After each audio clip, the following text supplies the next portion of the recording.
Hi, I'm going to now give you an overview of the course and give you directions on how to complete everything before the end of the session. When you log on to the course site, you'll be taken to the announcements page. This is the page that I use as the home page for the course.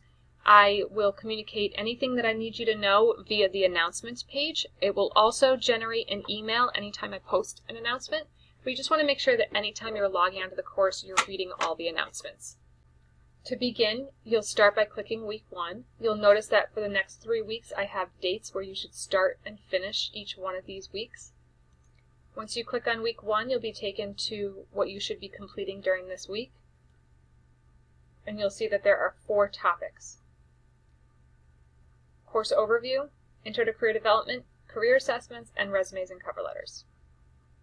To begin, you'll start with topic 1 and you'll move down the list. You'll also notice that I have corresponding due dates for each one of these topics.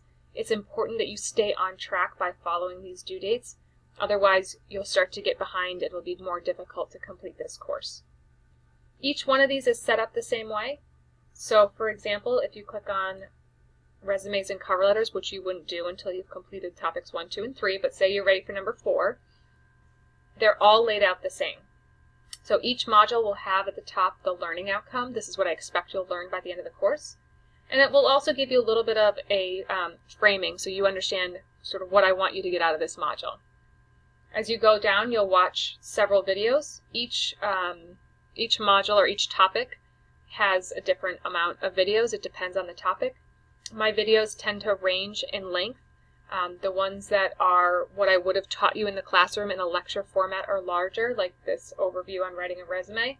And then I have some other ones that I pull from YouTube that have some really good information that I think will help you learn the topic. Those ones tend to be shorter. As you go down, you'll see that you will then do a reading. Each topic module has a different amount of reading. Sometimes it's 1, sometimes it's 2, sometimes it's 5. It all depends. You'll then write your journal. You'll complete an activity. In this case, this module actually has 2 activities. There are some modules that don't have any activities, but not many. Most have at least 1. You'll then engage in a discussion with your classmates. And finally, you'll complete an assignment and you'll take a quiz. This is how I make sure that you have learned what I expect you to learn, is through measuring your knowledge through an assignment as well as a quiz. Once you have completed everything in that module, you will then go back to the next one. In this case, you might move on to week 2 if you've completed the first 4 topics in week 1. And you'll see there are 4 more ones to complete. Each one of these is the same. All laid out the same. All require you to complete everything before you can move on to the next one. Once you have completed weeks 1, 2, and 3, you should click on the final exam at the end and complete that exam. If you have any questions, please let me know. I will be regularly communicating to you throughout the next 3 weeks.